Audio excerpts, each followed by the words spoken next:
Good morning, everyone, and welcome to the February 8th Transit Technical Advisory Committee. Let's go ahead and start off with introductions. I will read down the list of participants that I see on the screen. We have Ross Clendenin with RCPA, SCTA. I'm Dana Trey with SCTA. Drew Nichols with SCTA, RCPA. Jared Hall, Petaluma Transit. Stephen Schmitz, Sonoma County Transit. Ryan Albee, Sonoma County Transit. David Davenport, Golden Gate Transit. Emily Betts, SMART. Zoe Unruh, SMART. David Ripperdet, SCTA. Chris Barney, SCTA. Sean Sosa, Santa Rosa City Bus. Jacob Brown, Golden Gate Transit. Ray Atkinson, Petaluma Transit. And Adam Garcia, SCTA. All right. Is there any, I don't see any public on the call. Do we have any public comment?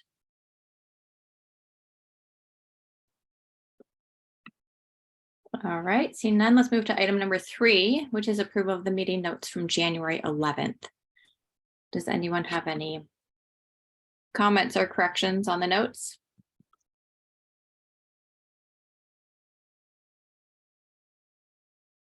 No, move to approve.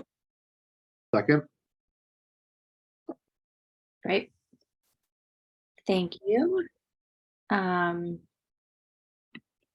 I see that about just joined, so I'm just gonna go back and ask if he has any public comment, which we just passed, but I'll give you an opportunity.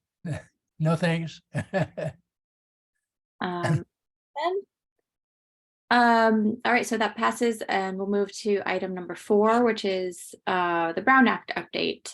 I think that all of you are familiar with the updates happening with the Brown Act at the starting March 1st, but just wanted to make sure that everybody's aware that next month we will be holding this committee meeting in person at the SCTA office, and members are required to be there in person in order to count as part of the quorum and to make a vote. There are a few exemptions that can be used if you would like to participate as a member remotely. And the first one of those is the kind of traditional Brown Act teleconferencing requirements, where you need to give us advance notice so that we can post your location and remote participation where you're participating remotely, and notice that with the meeting. And then you would be required to post an agenda on your outside of your door and make sure that where you are is accessible to the public. There's kind of another emergency exemption that could be used if you have some sort of emergency come up that falls under kind of some accepted situations, and the committee would then need to approve at the beginning of the meeting your participation remotely. That exemption can only be used a certain percentage of the meetings per year. So I would say, only use it if you need to. We will keep a Zoom option for the public or additional staff that may not be voting on items. And so we'll keep that accessibility going through the meetings.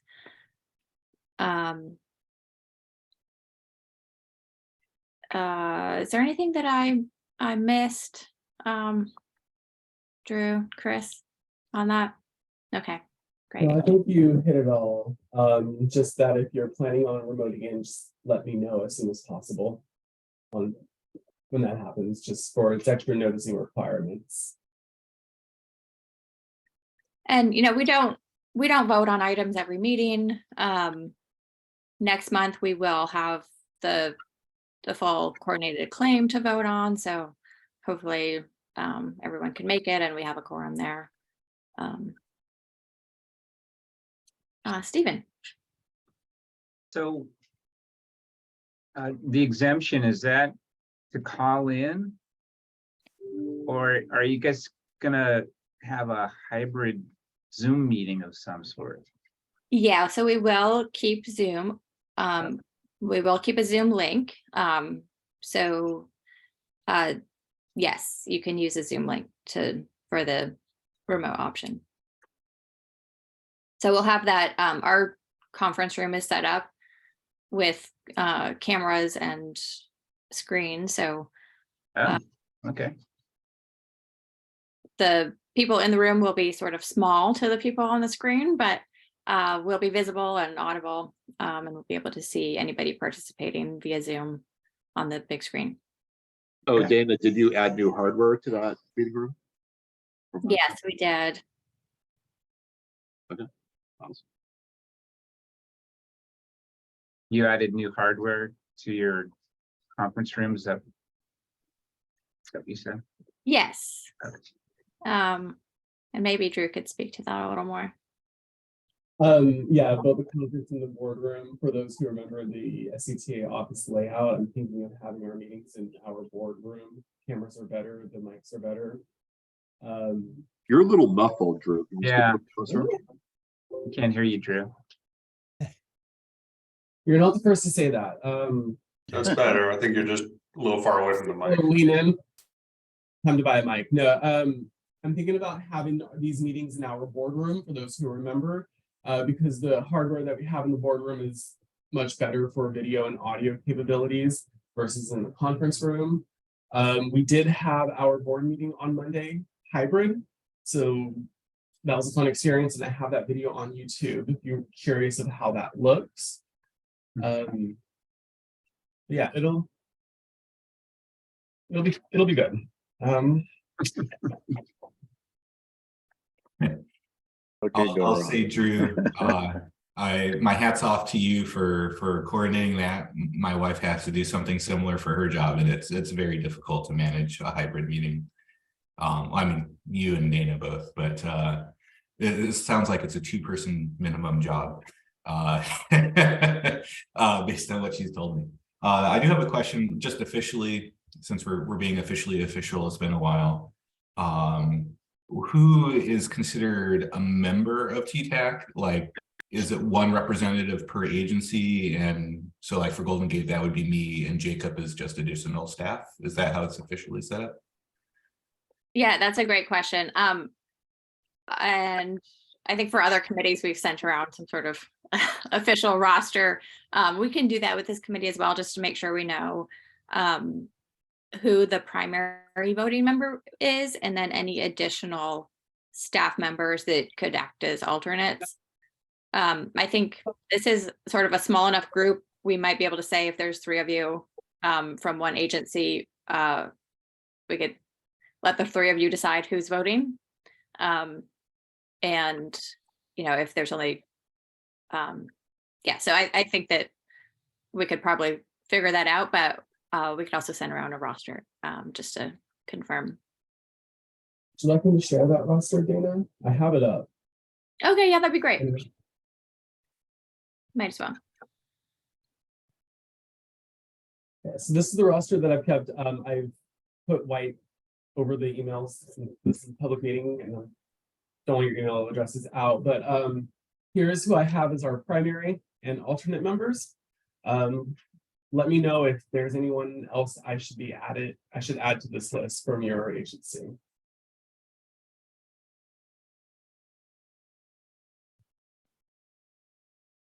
Okay. Sharing the right one.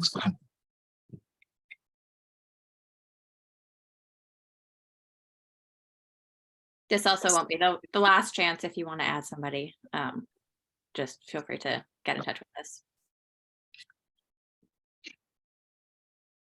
All right, thanks, Emily.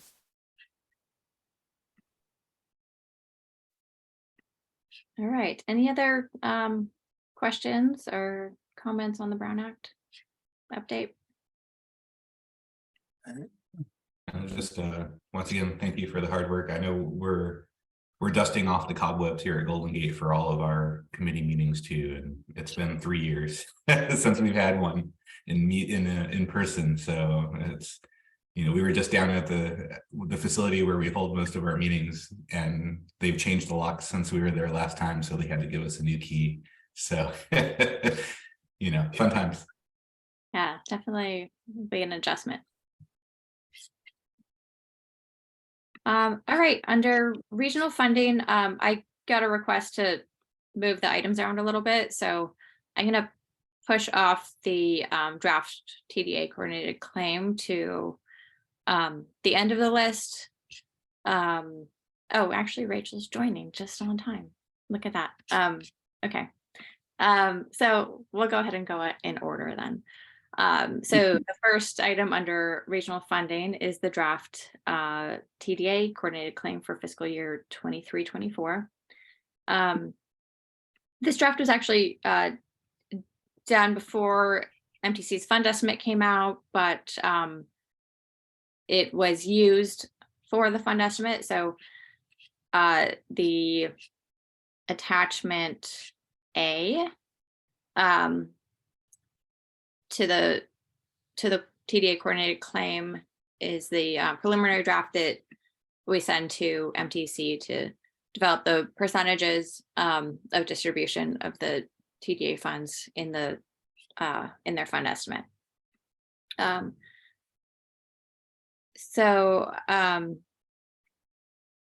Let's see, since this is just a draft, we have a few items to fill out on the regional fund estimate.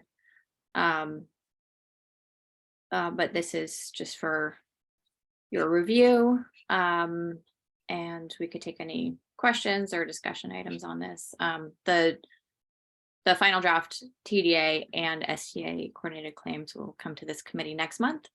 And once I do have a draft of the STA coordinated claim, I'll send it out to the operators so they could review it in advance of publishing it in the agenda packet for the March meeting.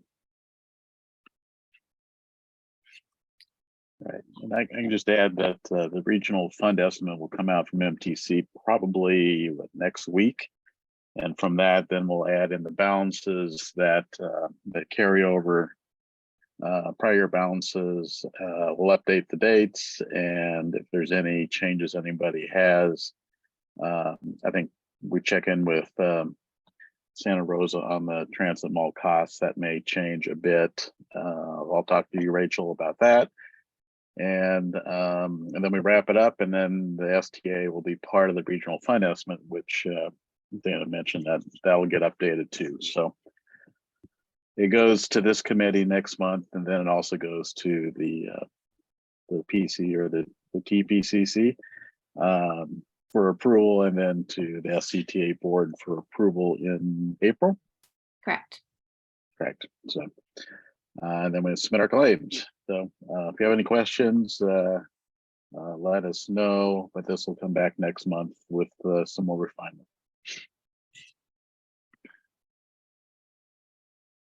I must say that, when we look at the projection, we didn't change. I met with the auditor's office early last month, and our estimate was 32,025,000. We left that unchanged. This is the first time in, I think, a few years that we have not changed the estimate. I think we're going to come very close to that number. We won't exceed it, I don't believe. And then we increased next year's projection 3.67%. So it's a pretty modest increase, but we think it's conservative, and we can always revise it next year at this time.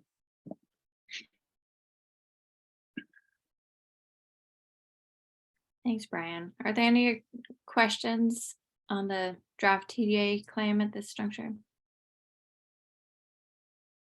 Can I just ask Brian, when you met with them, what was their just kind of general outlook on why the numbers, even though slight, are still going up just in Sonoma County? I'm just curious if there was any insights there. Well, it's inflation. And really inflation, I think, is now it's dropped from what 9 to 6. And so we're really half that. So really when you factor in inflation, there really is no growth. So that was the approach we took. Like I say, the next year at this time, we can revisit that number and make an adjustment. But I think it's a pretty conservative approach at this point.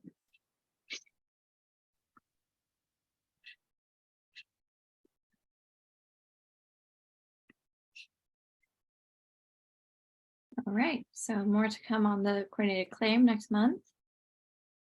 Moving along, we have the quarterly report for the Transportation Development Act, Article 3, and Transportation Fund for Clean Air projects in your agenda. This is for as of the end of Q2 of FY 2023. Let us know if you have any questions on any of your projects listed there.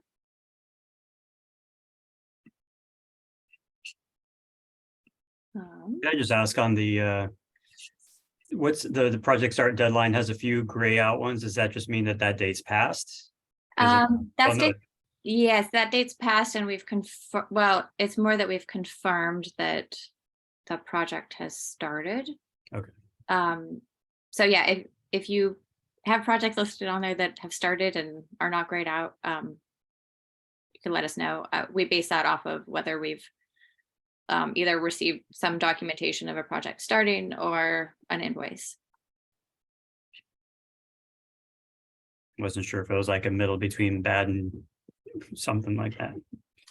Yeah, so and just kind of some background on including this column did not used to be in here, but since there were a number of delays on projects during the pandemic, and the Air District actually kind of softened their requirements on when projects needed to start, but we also needed to start paying more attention to that because of the delays that were happening. So just included that in the quarterly report, so we can make sure we're keeping track of it.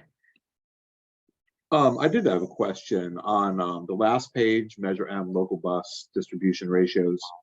It says population as of January 1st, 2022. It looks like those are based on the old population numbers, if I'm not mistaken. Is that going to be updated from the newer census numbers?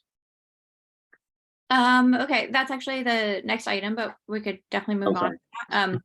And I thought that those were the current, but I can double check. Yeah, the Department of Finance publishes. They are. It's in May. Yeah, and we always use in the coordinated claim the prior year's population numbers, because as David said, the update comes out in May for January 23. Okay, so the most recent numbers will be reflected in next year's claim then. That's its chart. Like the 2020 census. These are the most recent numbers. So next year we'll take the 23 numbers, and that will be the year. So it lags a year back. Okay. That it could be that the reference should actually be to the May 2022. It looks like those are the same numbers as in the coordinated claim, which are from the latest Department of Finance estimates. Yeah, the estimate comes out in May, and the estimate says the population as of January 1st, so it's a little confusing, but that's how they do it. There's a nuance. Thanks, David. Okay, thank you. All right. So any other, I guess in terms of the Measure M local bus transit program distribution ratios, those are will also be included in the TDA coordinated claim. Does anybody have any questions on that distribution?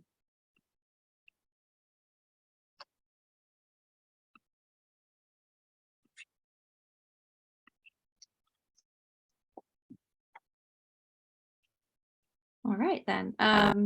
Let's move on to item 5.4, which is the Transportation Fund for Clean Air call for projects for fiscal year ending 2024. Drew sent out a call for projects this morning as a handout for this agenda. And just wanted to make a note on a couple of the changes from last year. Sorry, I'm pulling that up. And just one of the things we noted in here, you know, last year there were some changes to kind of what can be cost effective in terms of some of the projects that had been done in the past. And so we just put a note in there that if the local bus transit operators are not able to use the full amounts of their guaranteed funding with cost-effective projects, then any remaining funds could be moved to the competitive program. So we just wanted to make that clarification. And then in terms of changes from last year, the Air District made some updates to their policies, including increasing the cost effectiveness threshold for first and last mile connections under policy number 2. They made a clarification that all project types must complete environmental review or approval if necessary for that type of project type. And then also that they've removed the arterial management project category from the guidance. And as you're all aware, we do a 2-part distribution where there are guaranteed funds for the 3 local bus transit operators based on the population of their service areas within the Bay Area Air District, and then a competitive portion. Funds are up a little bit this year, mostly due to a kind of higher than estimated actual revenues coming in for 2022.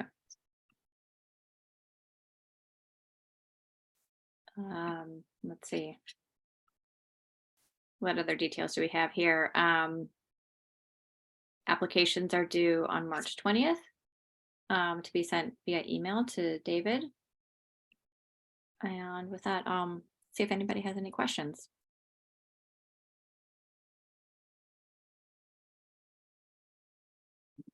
All right.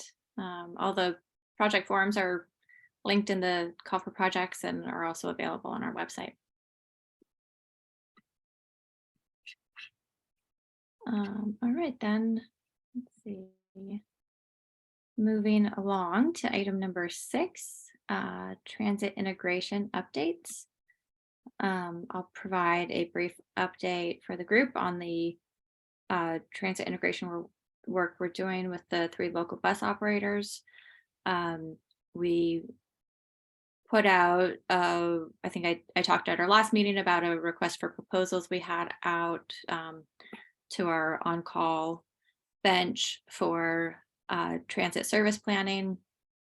And we have, our board approved a task order for a consultant to work on that plan at our board meeting on Monday. So we are routing that and are planning a kickoff meeting next week with a consultant team, which is T.Y. Lin and Nelson Nygaard, with really the bulk of the work being done by Nelson Nygaard. So we'll be bringing updates to this group as we move through that project, and planning to wrap up the study by the end of this calendar year. So with that, I will just open it up to the group to share any other transit integration related topics or discussion items.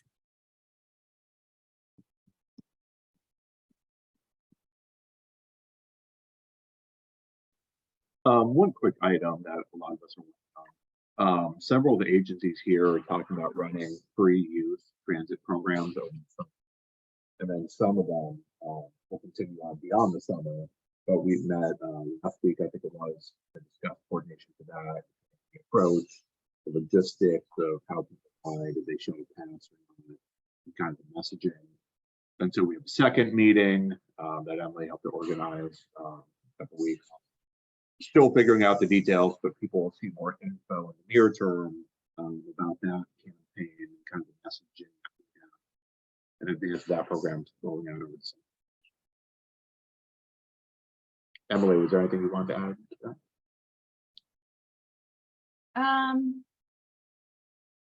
I don't think so. I think yeah, we took free fares to our board and for this youth summer.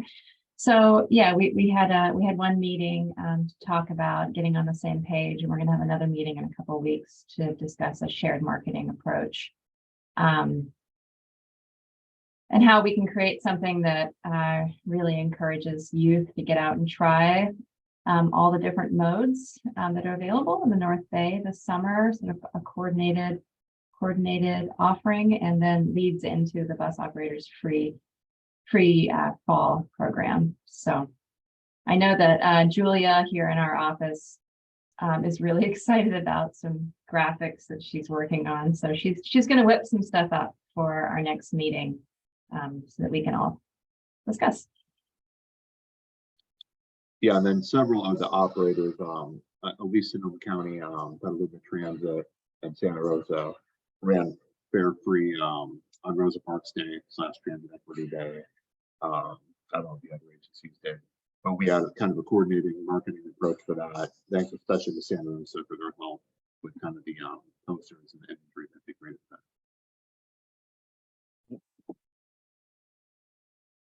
Yeah, great job on the graphics.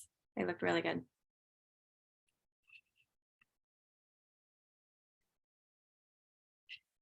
Yeah, I got it. That was all Matt, and with some help from our colleague Jamie. And I don't know if anyone got to see the internal this information we put inside the bus, kind of marking the seat where Rosa Parks sat. But I thought that turned out really nice. It looked really good. It was very eye-catching on board.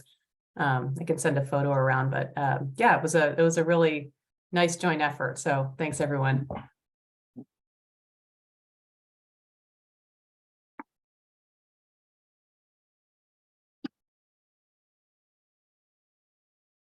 All right. Anything else on transit integration?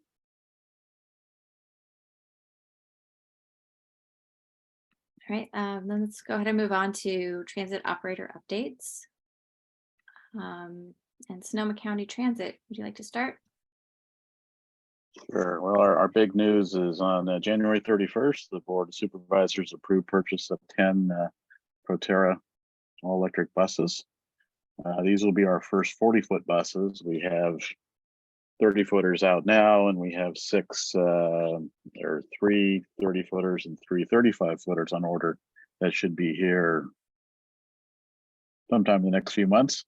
So I guess in July of 14 or 24, when we get these 10 buses, we'll have 19 buses in the fleet, which will represent about 39% of our fleet. So pretty major step forward.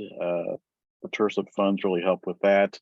Now we have to build a charging station for all this, and we have the plans, and hopefully we'll get our permits and get it all bid and awarded by July, so we can get it all constructed by the time the buses get here.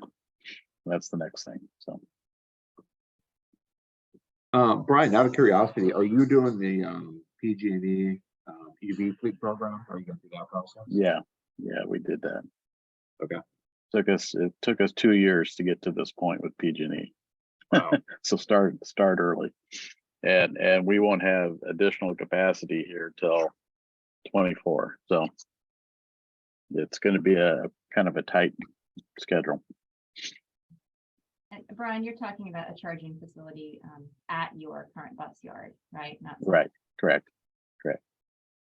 Yeah, we'll have charging for 19 buses. Every bus will have a have a charging facility or a charging station. I think the next purchase of 10 buses, it'll be shared, but at least we'll have the 19 in, and we can, that'll permit some expansion.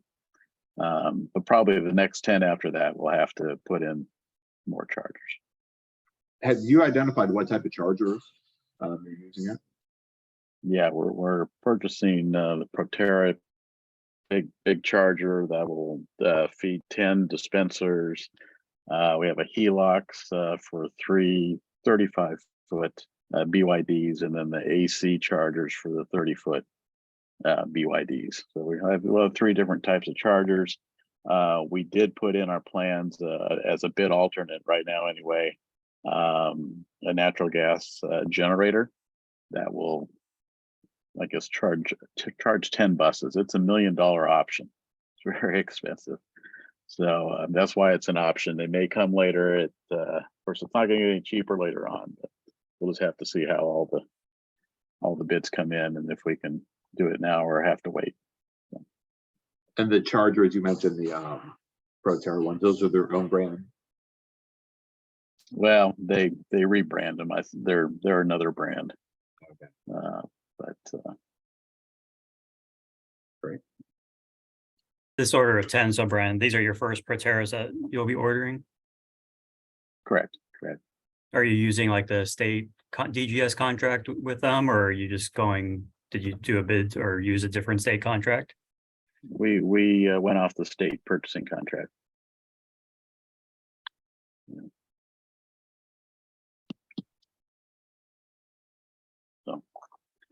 So we'll report back how all that goes.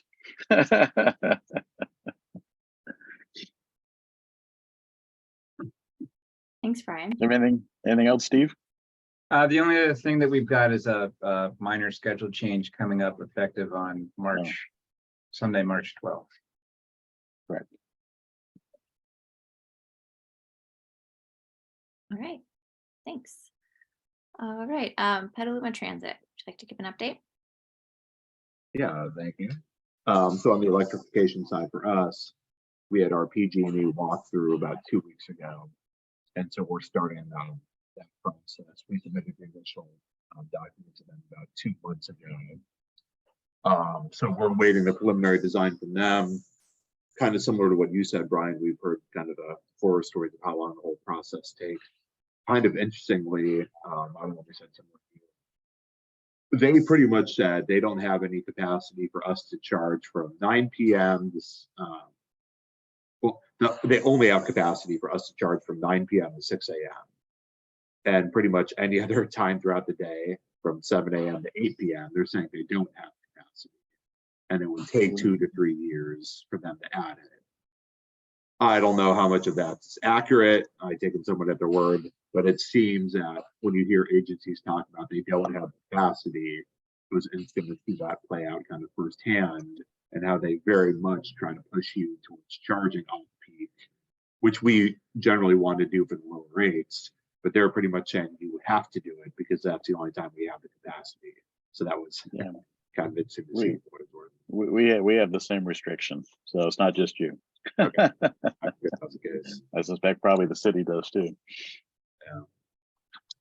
Yeah. We've been working on updating our DBE plan. That will go before the Transit Advisory Committee this week and before council later this month. Similar to what we discussed with this meeting for the City Transit Advisory Committee, the meeting on Thursday will be our last remote meeting, and then we'll be back to doing those in the council chambers as well. No hybrid meeting for those, at least temporarily. The city's still working through a lot of the kinks with it. They want to get it ironed out at the council level before they roll it down to the committee level. But for us, with the Transit Advisory Committee in the city, we'll be back to doing in-person second Thursday of the month, 4 p.m. in the city hall and council chambers. Working on finalizing the details for the new capital system, going to GM, kind of some settings or inside those system. Jared, your audio is a little in and out. I'm sorry. The end. We had their system running for a little over a year with GM, and then we're still hiring for the transit specialist position. If you know anyone for that, please send them our way. And then also hiring for the MV general manager position at the moment. So that's about it for us. Thank you. Thanks, Jared. All right, Smart, would you like to give an update? Sure. Sorry to hear about your staffing troubles, Jared. You know, somebody here at Smart was recruited for that MV general manager position a couple of weeks ago, and I thought, oh no, that doesn't bode well. We are also having hiring woes. I'm trying to hire a new assistant planner, and our 2 top candidates dropped out, which is very sad. So back to square one. If you know anyone who wants to come work at Smart, let's see. We're doing we're about to release an RFP for wayfinding on the pathway. So this won't necessarily affect any of the transit wayfinding, but may interplay with some of the wayfinding that we eventually put at the Smart stations related to transit connections. And so he's leading that. I don't have a lot to report to this group. Let's see.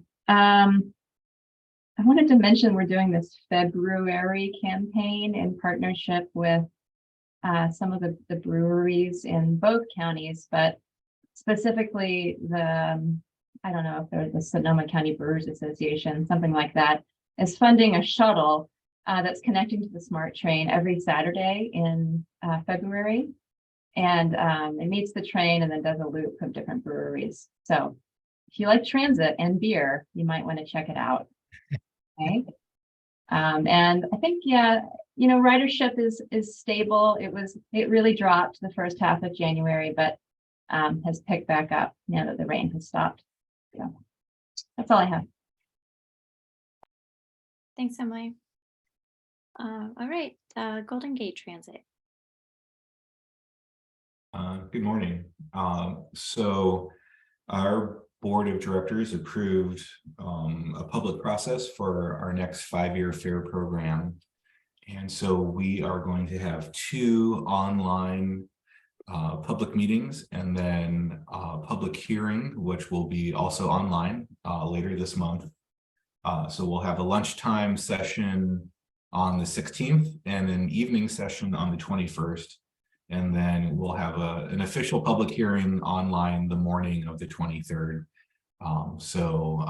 After that, we'll have an update again in the future, but final proposal will go to our board of directors for their consideration in March at their March 24th meeting.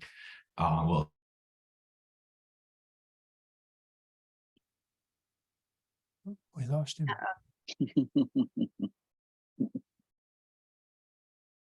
David, if you could hear us, you're frozen. Or so deep in thought. All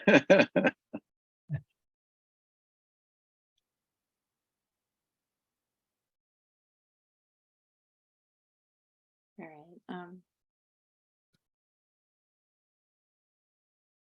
We can't hear you, Drew. You said something. Okay. We'll come back to, let's come back to David. I just pinged him on our system here. I'll see if we can get him back. Fantastic. Thank you so much for just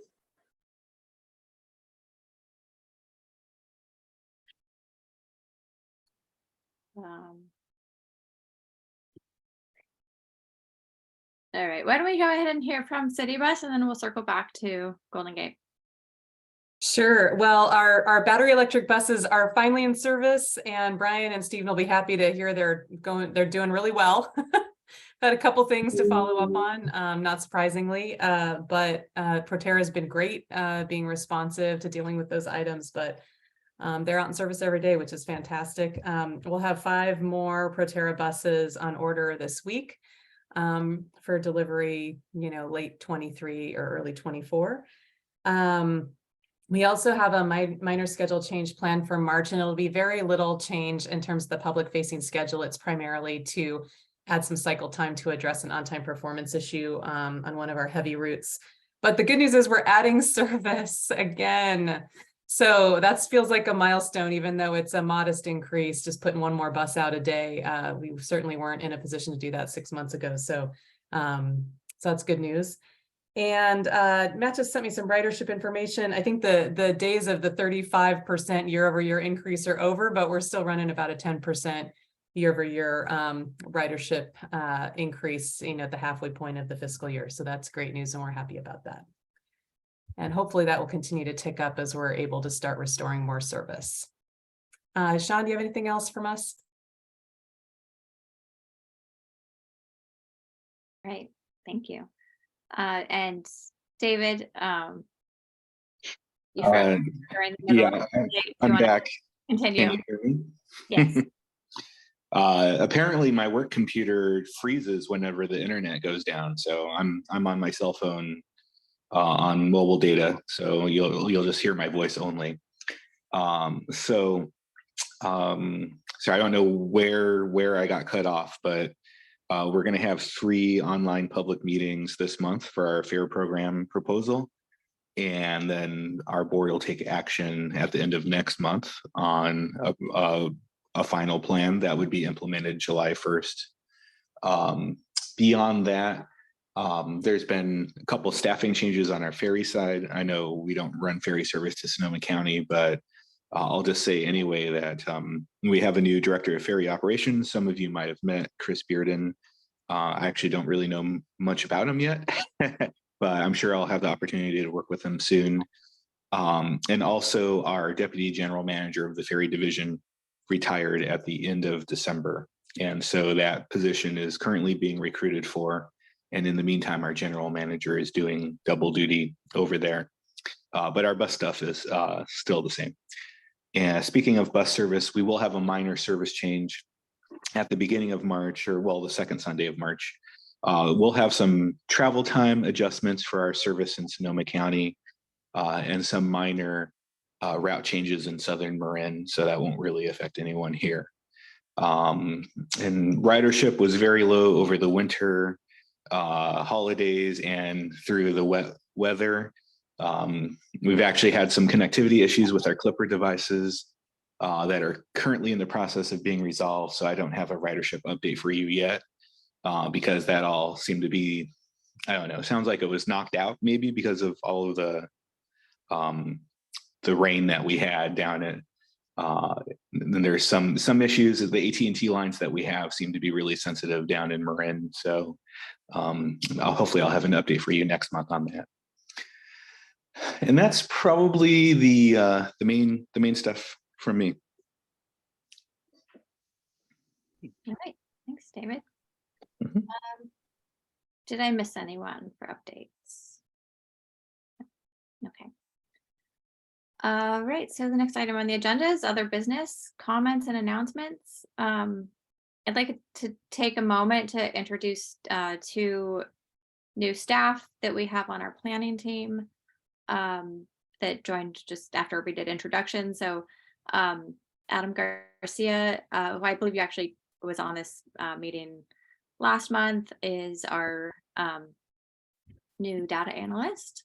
And then Catherine Stubbs is our new planner and program coordinator, and just joined our team yesterday. So we're happy to have a growing team and more support for the work we do. Great. Does anyone else have any other comments, business, or announcements? Dana, I have a question for you. Are there any updates on bike share when the new RFP may go out?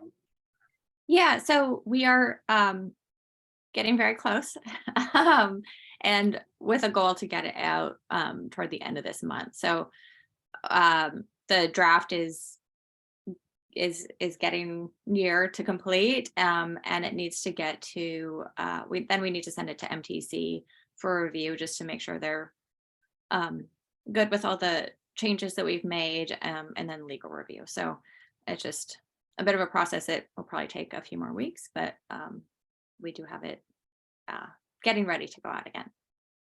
Great. Thank you. Steve. Yes, I heard a number of changes in schedule. Are we still working on getting all the schedule changes to happen on the same weekend? Yep. Yep. And that sounds like it's the last weekend in February. Or March No, it's 12th? March. The last weekend in March. It's March March 12th. 12th. March 12th. Okay. Second Sunday of March. Well, if you've managed to get that coordinated, congratulations. I know it's tough. Yeah.